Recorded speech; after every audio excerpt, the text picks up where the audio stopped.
Le franc CFA, une arme invisible de domination néocoloniale? Le franc CFA n'est pas seulement une monnaie, c'est un mécanisme de contrôle. Façonner les économies de 14 pays africains, reliant leur souveraineté monétaire à Paris.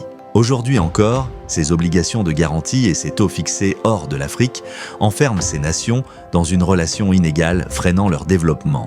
Dans ce premier volet de Vox Africa, je vous emmène explorer les racines historiques du franc CFA, ses impacts contemporains et les solutions pour libérer véritablement notre continent. Contexte historique. Le franc CFA, communauté financière africaine, a été institué en décembre 1945 par la France pour remplacer le franc colonial dans ses territoires d'Afrique de l'Ouest et d'Afrique équatoriale. À l'origine, il servait principalement à centraliser les réserves de devises de ces colonies et à garantir la convertibilité du franc CFA en franc français sur la base d'un taux fixe. En pratique, les banques centrales africaines devaient déposer 50% de leurs réserves auprès du Trésor français, assurant ainsi à Paris un contrôle de fait sur la politique monétaire des colonies. Après les indépendances, 1958 à 1960, 14 États africains ont choisi de maintenir le franc CFA. Perçu comme un gage de stabilité monétaire face aux risques inflationnistes et aux fluctuations des marchés mondiaux. Les accords de coopération signés avec la France ont prolongé le lien fixe avec le franc français, puis l'euro en 1999, tout en transférant la gestion effective à la Banque centrale des États de l'Afrique de l'Ouest, BCEAO, et à la Banque des États de l'Afrique centrale, BEAC.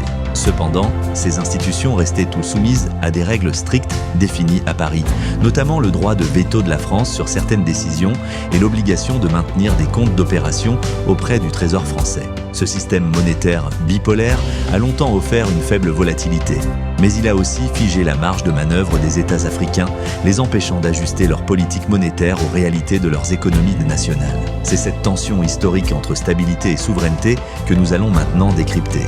Mécanisme de domination actuel, malgré les ajustements intervenus en 1999, passage du lien fixe au franc français à l'euro, le franc CFA demeure sous le contrôle effectif de la France par plusieurs mécanismes. 1. Dépôt obligatoire de réserve. Les États membres doivent toujours déposer 50% de leurs réserves de change sur un compte auprès du Trésor français. Ce système garantit à Paris un accès permanent à ces fonds, limitant la capacité des banques centrales africaines à utiliser pleinement leurs devises pour soutenir leur économie, investissement, financement de déficit ou faire face à des chocs externes.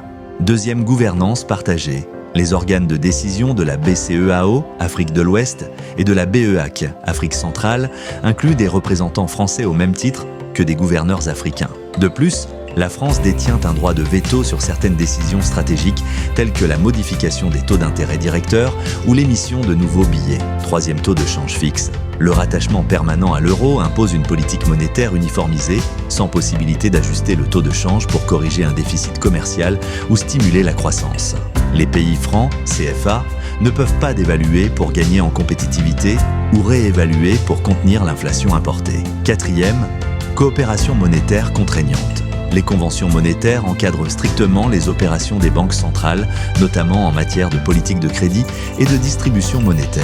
Ces règles visent à assurer la convertibilité et la stabilité du franc CFA, mais se traduisent aussi par une politique monétaire rigide, inadaptée aux besoins spécifiques des économies nationales. Ces dispositifs freinent la souveraineté monétaire des pays concernés et limitent leur capacité à financer des politiques de développement adaptées à leur réalité. Cas concret premier, Burkina Faso, et la tentative d'émancipation en 2018, l'ancien président Roch-Marc Christian Kaboré a évoqué publiquement la nécessité de réformer le franc CFA, dénonçant son carcan colonial et appelant à une monnaie ouest-africaine souveraine. Toutefois, la pression diplomatique et les menaces économiques, telles que la suspension des garanties financières françaises, ont rapidement étouffé ses velléités. Le projet est resté à l'état de déclaration, illustrant la capacité de la France à freiner des initiatives monétaires même portées par un chef d'État. Deuxième émergence de l'écho de la CEDEAO. La communauté économique des États de l'Afrique de l'Ouest, CEDEAO, travaille depuis 2000 à l'instauration de l'écho, une monnaie unique pour les 15 pays membres. Malgré plusieurs calendriers reportés, initialement prévus en 2020 puis 2027, le projet avance lentement en raison des divergences économiques entre États, du manque de convergence des politiques budgétaires et des réticences de la France, craignant la dilution de son influence monétaire. Troisième alternative, hors CFA, en Afrique centrale, le Tchad ou la République centrafricaine explorent l'usage du franc congolais ou de monnaies régionales, tandis que le Bénin et le Sénégal envisagent d'adopter des crypto-monnaies souveraines pour diversifier leurs réserves. Ces initiatives restent marginales, mais témoignent d'une volonté croissante de sortir du carcan CFA pour retrouver une véritable autonomie économique. Analyse critique, la persistance du franc CFA révèle une contradiction fondamentale entre stabilité monétaire et souveraineté économique. Si le lien fixe à l'euro garantit une faible inflation et rassure les investisseurs, il maintient les États africains dans une position de dépendance, limitant leur capacité à conduire des politiques monétaires autonomes. Une stabilité illusoire, la stabilité des prix masque le fait que les politiques non monétaires ne répondent pas aux réalités africaines. Croissance inégale, choc climatique, fluctuation des matières premières. Les pays CFA ne peuvent ajuster leur taux pour stimuler l'emploi ou réguler l'inflation importée. 2. Une dépendance structurelle. Le dépôt obligatoire de réserve et le droit de veto français restreignent la marge de manœuvre budgétaire.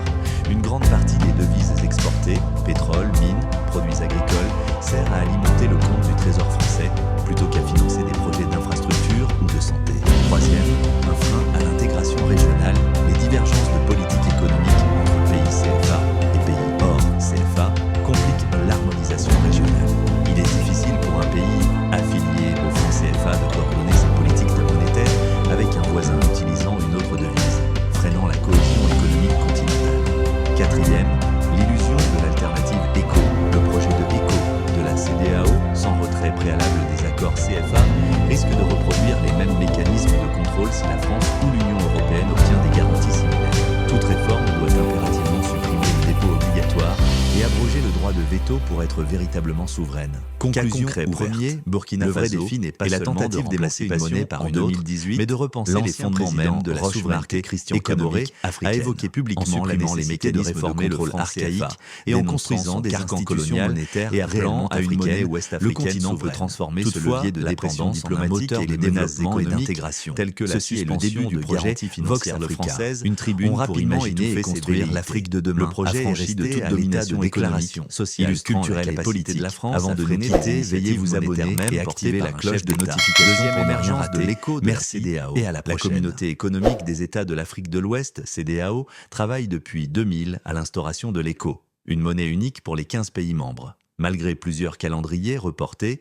initialement prévus en 2020 puis 2027, le projet avance lentement en raison des divergences économiques entre États, du manque de convergence des politiques budgétaires et des réticences de la France, craignant la dilution de son influence monétaire. Troisième alternative, hors CFA, en Afrique centrale, le Tchad ou la République centrafricaine explorent l'usage du franc congolais ou de monnaies régionales, tandis que le Bénin et le Sénégal envisagent d'adopter des crypto-monnaies souveraines pour diversifier leurs réserves. Ces initiatives restent marginales, mais témoignent d'une volonté croissante de sortir du carcan CFA pour retrouver une véritable autonomie économique. Analyse critique, la persistance du franc CFA révèle une contradiction fondamentale entre stabilité monétaire et souveraineté économique. Si le lien fixe à l'euro garantit une faible inflation et rassure les investisseurs, il maintient les États africains dans une position de dépendance, limitant leur capacité à conduire des politiques monétaires autonomes. Une stabilité illusoire, la stabilité des prix masque le fait que les politiques non monétaires ne répondent pas aux réalités africaines.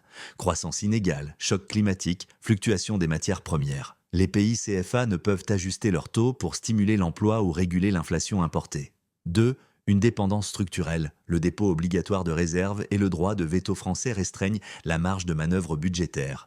Une grande partie des devises exportées, pétrole, mines, produits agricoles, sert à alimenter le compte du Trésor français plutôt qu'à financer des projets d'infrastructure ou de santé. Troisième, un frein à l'intégration régionale, les divergences de politique économique entre pays CFA et pays hors CFA compliquent l'harmonisation régionale. Il est difficile pour un pays affilié au franc CFA de coordonner ses politiques monétaires avec un voisin utilisant une autre devise, freinant la cohésion économique continentale.